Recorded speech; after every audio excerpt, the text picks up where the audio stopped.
Well, take your Bibles if you would. We're going to be jumping into the New Testament and the Old Testament. So you can turn to Philippians chapter 3, which is our text. But we'll get there eventually, and eventually we're going to end up in Isaiah 53. So before I go any further, all right, I'm going to embarrass somebody right now. They're totally not expecting this. So, Keith Gillis, are you here? Where are you at? He was here. Keith.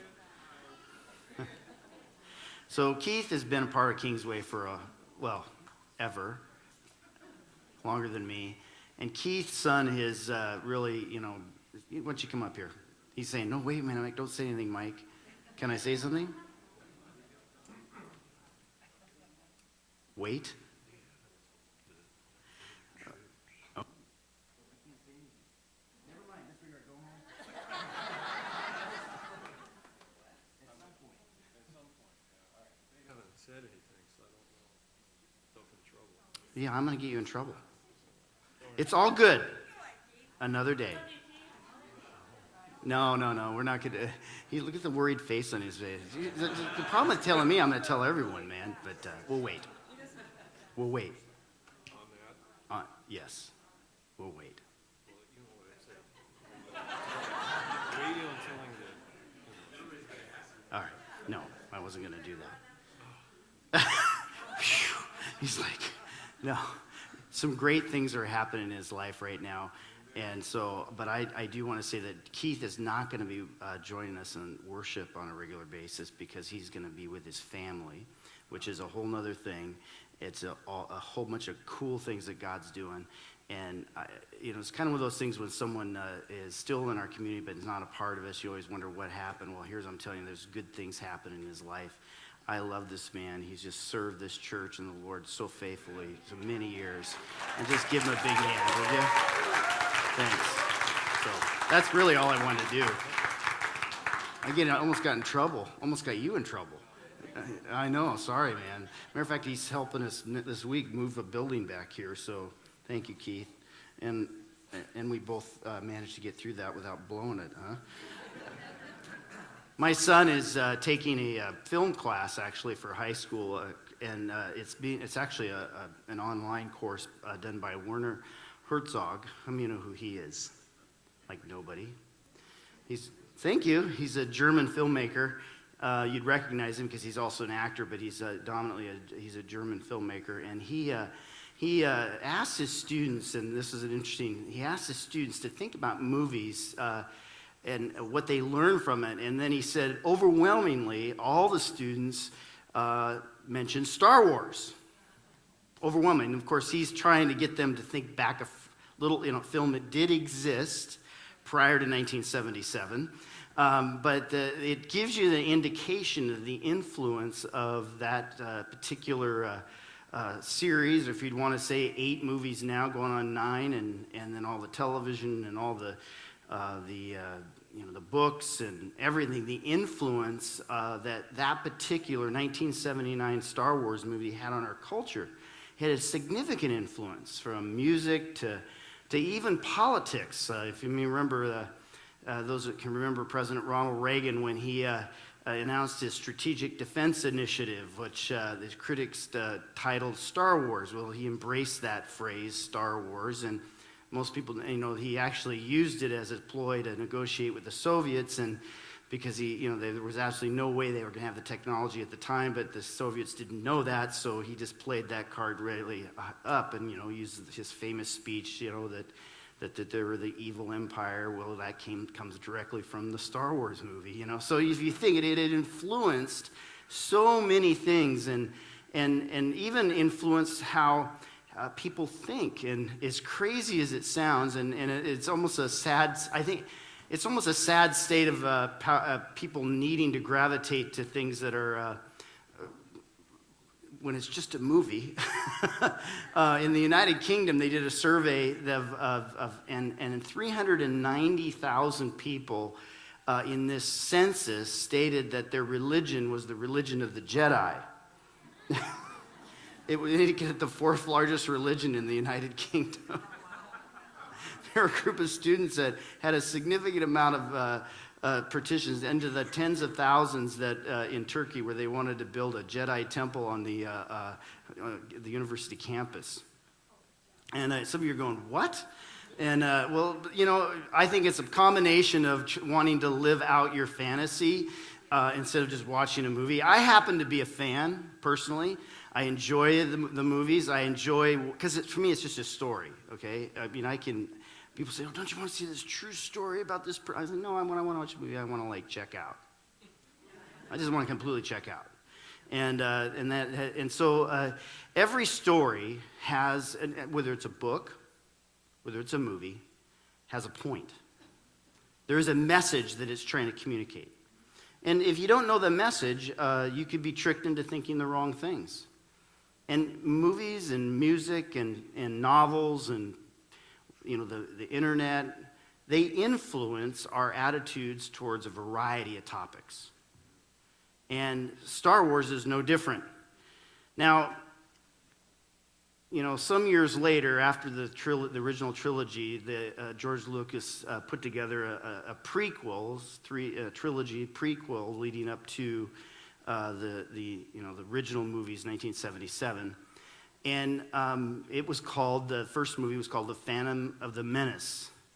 And in one particular scene, Anakin Skywalker, who then would AKA become Darth Vader, was a young boy. And he was being considered by the Jedi Council to be in a Jedi. And famously, Yoda, the little green Muppet, because he was a Muppet, Jim Henson actually worked on that, was a Muppet. No, Yoda isn't real, kids. He really isn't a real guy. He's a puppet.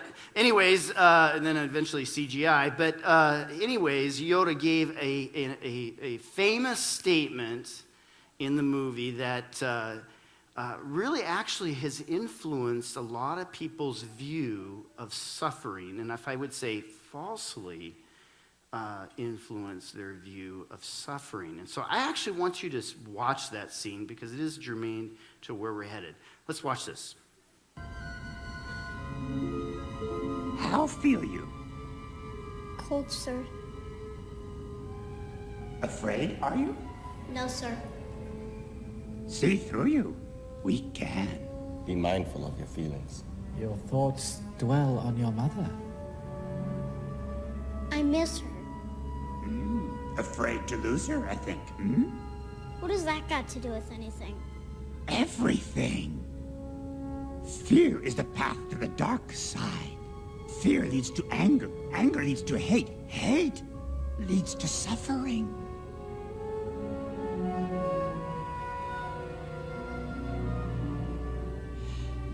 I sense much fear in you. So after I correct my kids now, I always say, I foresee you becoming a great Jedi one day. So that silly little scene, and it is just a silly scene of a story, it's amazing how that kind of thinking that he just expressed can weave its way into common man's thinking of a specific issue. If you think about it, he basically says, you know, fear leads to hate, hate leads eventually to suffering. So really, your choices pigeonholes all suffering is your fault. I mean, in the end, that's where that leads. And, you know, people are always asking, you know, in the midst of a disaster or a difficult situation, why God? Why? How does a loving God allow humans to suffer or suffering? And many times people think suffering is and actually most times, and it comes to people, if it's not the totality of their thinking, it's at least at the very beginning of their thinking, that think when someone's suffering, well, this had to be because they made a bad decision.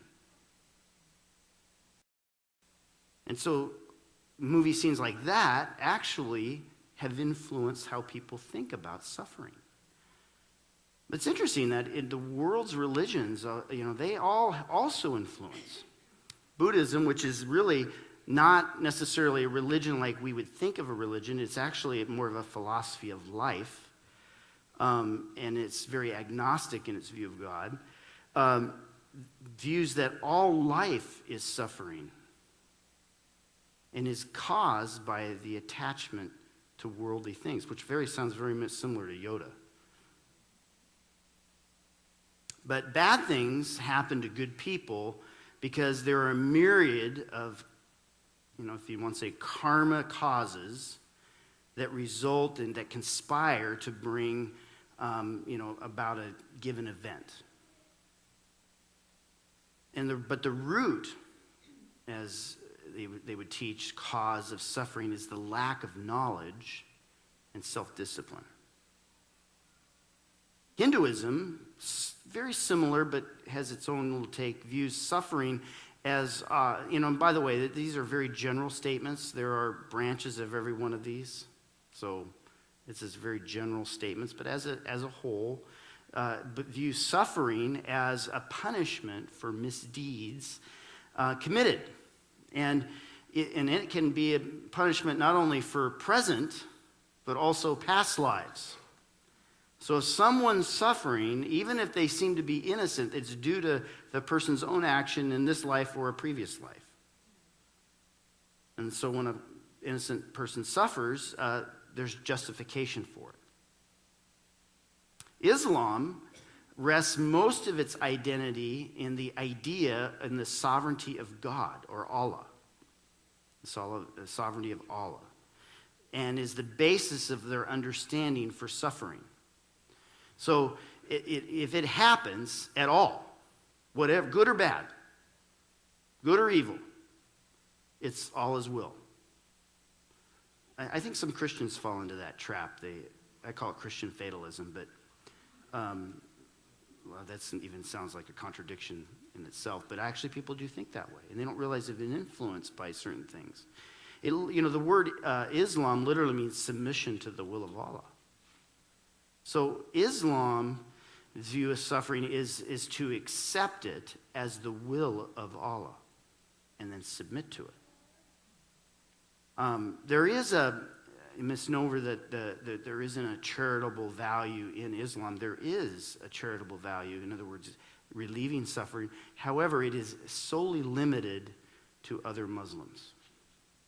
That's the trap of Islam, is that it doesn't really allow you to love all humanity. I think some Christians fall into that trap. They only love the righteous. But Jesus came not just for us, but for the sinner, who happened to be us as well. And so the ultimate absence of suffering in the Islamic mindset ultimately only comes in the afterlife, that is dependent upon your fulfillment, but a person's fulfillment of the tenets of Islam. Judaism, which very much mirrors, is the foundation of much of Christian thought and belief, because obviously theirs is the Old Testament, but the Judaism as a whole extends beyond the first 5 books of the Bible, which they would call the Torah, to the Talmud, which is basically a commentary. Believes that God will look with favor upon his people, that being the Jewish people, and save them out of their troubles. And God would not let plagues come to the dwelling of the righteous. So if they, that stems from the Passover. Okay, the Passover, the God passing over, the death angel passing over.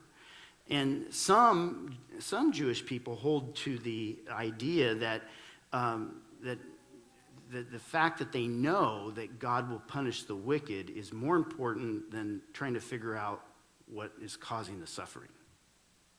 That God will punish the wicked, so that supersedes in the necessity. But there is a huge amount of value that is woven clearly in the Old Testament, that is woven into Judaism about alleviating suffering. And the strong commission of compassion that is commanded in the Old Testament, it's very strong, actually was never lifted with Jesus. Matter of fact, he reinforced it throughout his teachings.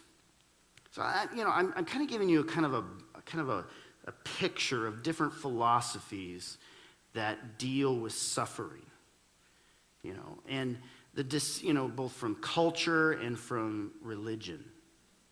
As a Christian, the decision that was made in the Garden of Eden obviously kind of threw away paradise. That, and ever since then we've been suffering. And the entirety of the Bible tells the story. It is the message of God redeeming back mankind for paradise, to redeeming man from ultimate suffering. That is Jesus dying for the sins of humanity, suffering for humanity in our place is the central truth of our faith.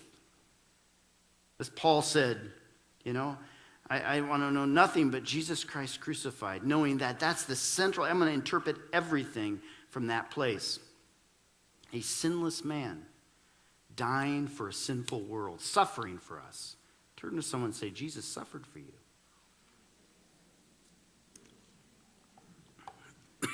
Excuse me. As a Christian, as a born-again believer, someone who believes that Jesus is the Son of God, suffering in my life is not alleviated through teaching. It's not. You could tell me the truth and if you want proof of that, read the book of Job. There's some really good teaching that came to Job by his friends. Didn't alleviate any suffering. Okay? Rather, hear this, it is Jesus Christ himself that ultimately relieves our suffering on earth and in heaven. Paul says to know Christ, to know the Lord. Jesus had tremendous compassion upon them and ministered to the poor and the sick, the outcast, the rejected. And the reason he did it, because he loved. Love. The Bible does not whitewash, does not pull back from our experience of suffering. It doesn't try to theorize it. It recognizes it. And it's very clear that as you look at it, all suffering doesn't just come from one thing. There's many facets of suffering. And for us as Christians, there's a part of us that we need to recognize. It's the human part of us that is always wanted an itch to be scratched. And that itch is why. Why? If you raise children, one of the first words that came out of your children's mouth besides mine is why. Why do I have to do this? Why did this happen? This isn't fair. Why is this like this? We like to think we grow out of that. We haven't. We're still children of God, and we're always asking why. And the truth is, sometimes there isn't an answer to the why on this side of heaven. And for those that are mature in the Lord, growing in the Lord, ultimately, we are called to walk by faith and not by sight.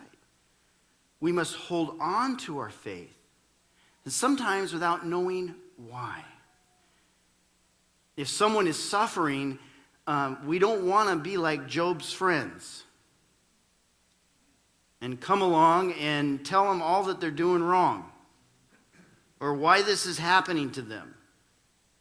This terrible thing is happening in your life because, because in my life, I didn't do this and it worked out, or I went through that and thus I figured out this is why, so that must be for you. If you want to figure out what not to be as a friend, Read the book of Job. These weren't bad guys. They were just very, very opinionated that they knew what was right in the midst of suffering. And they were actually wrong. Suffering has many faces. Paul addresses this and clearly shows that it has many faces in 2 Corinthians chapter 4, verse 8. When he says, talking about Christians, we are hard pressed, by the way, that is suffering, on every side, but not crushed, perplexed, but not in despair, persecuted, but not abandoned, struck down, but not destroyed. He is describing different faces of suffering: mental, physical, emotional, spiritual suffering. He's showing different faces. And sometimes we just don't understand what's going on because it's much bigger than, as I like to say, my pay grade.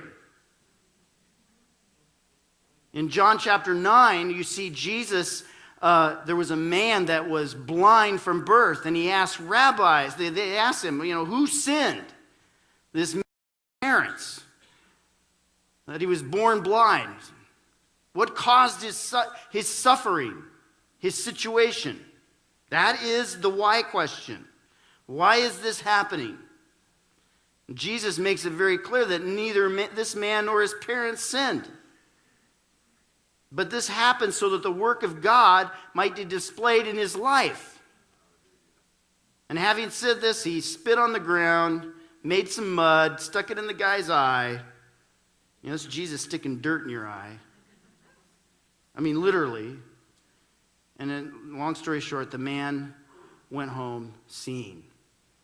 And here's a situation where the why was never going to be answered by a human being, but only by the Son of God. We naturally, all of us, try to avoid suffering. We as a culture are highly medicated. I mean, if it's like the never-ending spiral effect of what's the next drug we can legalize to make everybody feel good about themselves. And the truth is, that's the sinful nature. That is the nature that's trying to escape a reality. The truth is, bad things happen to good people all the time, and there isn't always a why on this side of heaven. I was with Fred Grant and his family up in the office area just 2 days ago. Was it 2 days ago? 2 days ago. And so Loretta Grant passed away, part of our congregation, longtime Squim family here. Her memorial service is here this Saturday. Anyways, she suffered physically terribly to the end of her life. Cancer just made it very, very painful for her. And yet, as one who was there witnessing just days before her passing, her love for the Lord, her love for her Savior didn't wane one bit. And she went to home with the Lord. And we're sitting up in the office, and there's this beautiful time of sharing life, but obviously, the question of why is there as well, the suffering. And while we're talking about her, literally while we're discussing this, I think it was John. Was that you? John took this photo. While we're talking about it, took this photo, put it up there. Drop the lights because you can't see it quite, if you would. If you can't make it out, there's a rainbow that was hitting her house. The very moment we're asking why. Bring the lights up. Now, does that give us the why? No. What it says is it's okay. It's okay. And the beautiful peace that comes up as a direct result, what are the odds of that happening? 0. It was a miracle of the Lord's hand communicating to a family that it's okay. That it's okay. We don't always have the why. What we can have is that, because you won't find anything in the Bible that says all things are good. That's just the silliest statement I've heard anybody ever say. It's like thinking of the worst vegetable that you can't stand eating and someone says, you know, it tastes good. I don't like that. It may taste good to you, but it tastes bad to me. I am not going to lie to myself. The truth is that not everything is good. But what we can be sure of is that we know, as Romans 8:28 says, that God works for the good of those who love him. He works for the good. Out of bad, he promises he will always work good. As the 4th century St. Augustine said this, I quote, God would not allow any evil to exist unless out of it he could draw a greater good. This is part of the wisdom and the goodness of God. Our suffering can eventually be a tool to help others. 2 Corinthians chapter 1, verse 3, praise be to God, the Father of our Lord Jesus, the Father of compassion and the God of all comfort. Verse 4 says, who comforts us in our troubles so that we may comfort those in any trouble with the comfort we ourselves have received from God. And verse 5, for just as the sufferings of Christ overflow into our lives, so also through Christ our comfort overflows. And the fact is that it can become a tool. As Christians, suffering, there is an end game. There is the long view. 2 Corinthians chapter 2, verse 16 says this. Chapter 4, verse 16 says, therefore, we do not lose heart. Though outwardly we are wasting away, yet inwardly we are being renewed day by day. Verse 17 says, for our light of our momentary troubles or suffering are achieving for us eternal glory that far outweighs them all. In the midst of suffering, you have faith that something greater has happened. Verse 18, so we fix our eyes not on what is seen, but what is unseen. For what is seen is temporary, but what is unseen is eternal. And thus when Paul speaks, and comes to Philippians chapter 3, I want to know Christ and the power of his resurrection and the fellowship of sharing in his sufferings, becoming like him in his death. He is saying, I want to have companionship with the sufferings of Christ. As the believer, we are saying to ourselves, I want to know the Lord. But if you want to know the Lord, it's also knowing his suffering. Being encouraged that you can trust God in the midst of suffering. God is with you. And there will be good that will come from it. And there will be kingdom that will come from it. Paul's saying, I value this. I want this. I want to know Christ and his ability to do things. That's the power in and around my life. And he says, but I also want to know his suffering. But this text is not about explaining suffering, but expressing a desire to share in the fellowship of his suffering. Paul is offering a reason for his loss. He had lost everything for the sake of the gospel. He was in jail. He had lost everything. If the previous verses express that he may know the Lord. Not just know him intimately, but his power of the resurrection and his suffering. Suffering is what God uses to conform us to the likeness of his Son. We who are mature in our relationship with Christ are matured through our suffering. His power is released to get our attention, but it's through his suffering that we mature. If I want to have companionship and fellowship with Christ, then ultimately I will be led to this place of wanting to have companionship and fellowship with his suffering. Isaiah 53 contains one of the most amazing prophecies of the Old Testament. And I'm going to quickly go through several verses because part of the answer here is It's just not suffering in general. As I said, there are many faces to suffering, but I'm going to give you the best face. And the best face of suffering is the things that Jesus suffered. And Paul says, I want to go through what he did. And Isaiah 53 contains that. I'm not going to go look at all of them. I would encourage you to study them. Just the ones, I believe some of these, the Lord may speak to you in regards to your journey with the Lord. This whole chapter is about the mission of Jesus Christ and dying for humanity, taking the suffering. Verse 2, he says, he had no beauty or majesty to attract us to him. Nothing in his appearance that we should desire him. Now, I read a number of commentaries on this, and some of them totally went off on a tangent trying to disarm the fact that this is really saying that Jesus is homely. You know, and if you look at any movie, I mean, I like Jim Castile, but man, that guy's a good-looking man. I mean, Jesus did not look like Jim Castile. He didn't, you know, who's that? You're probably asking. He was the guy that played the Passion of the Christ.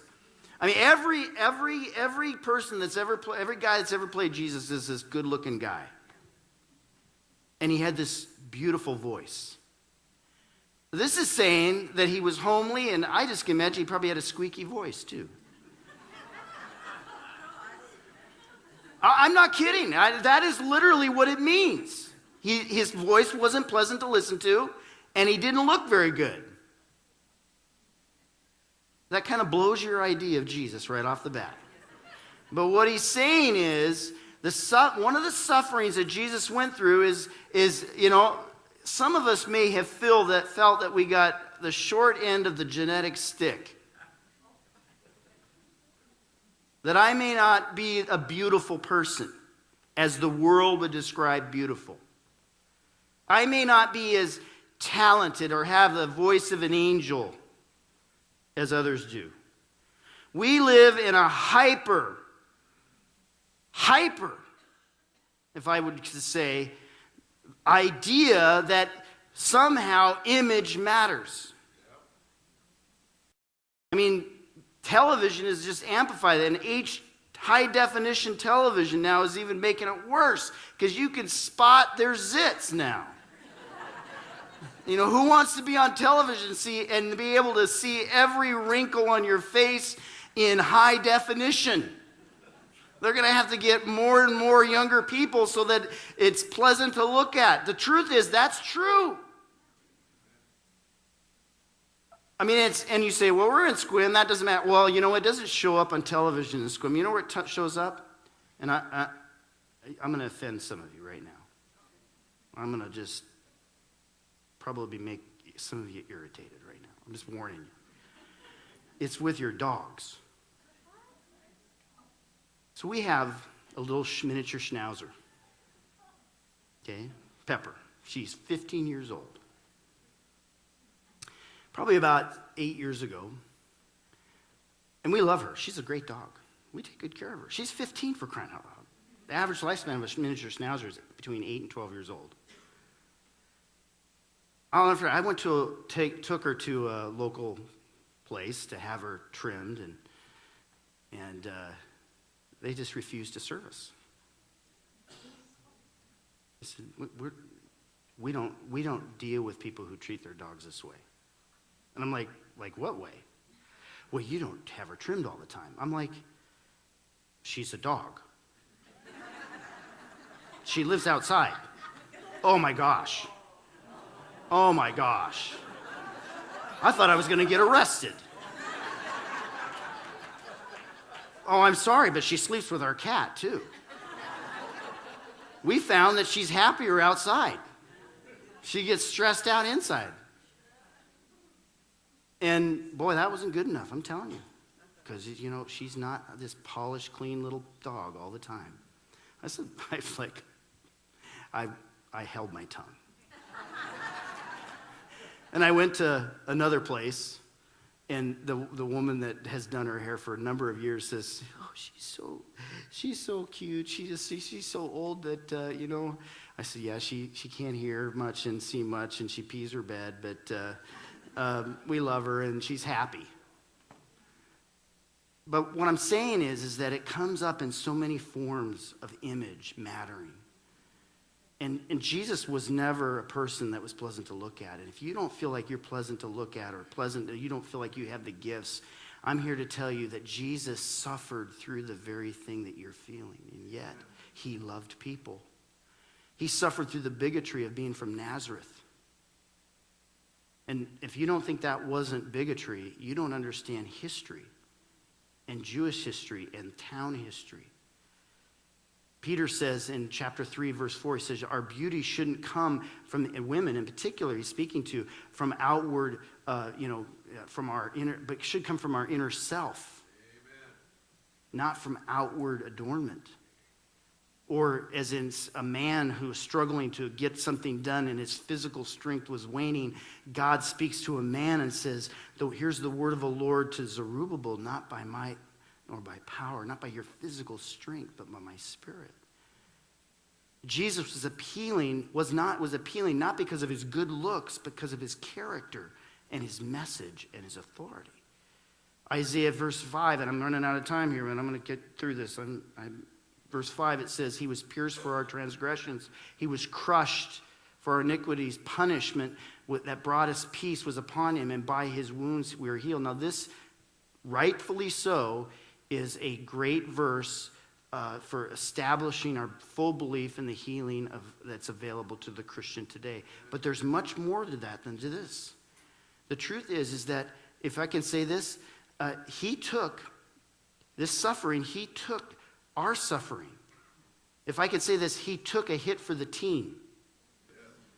And some of us are are in places where we're taking a hit for someone else. And that's the suffering that's that fellowship of suffering. A good example for me was when my oldest daughter was really young, and we had this little ledge. And I could see she's playing under it. I could just see she's about ready to stand up full force and hit her head on this little ledge. And just instinctively, I just reached out and put my hand out, and she came full force and hit my hand and just pinned it against the ledge. And I'm telling you, I about buckled my knees. It hurt.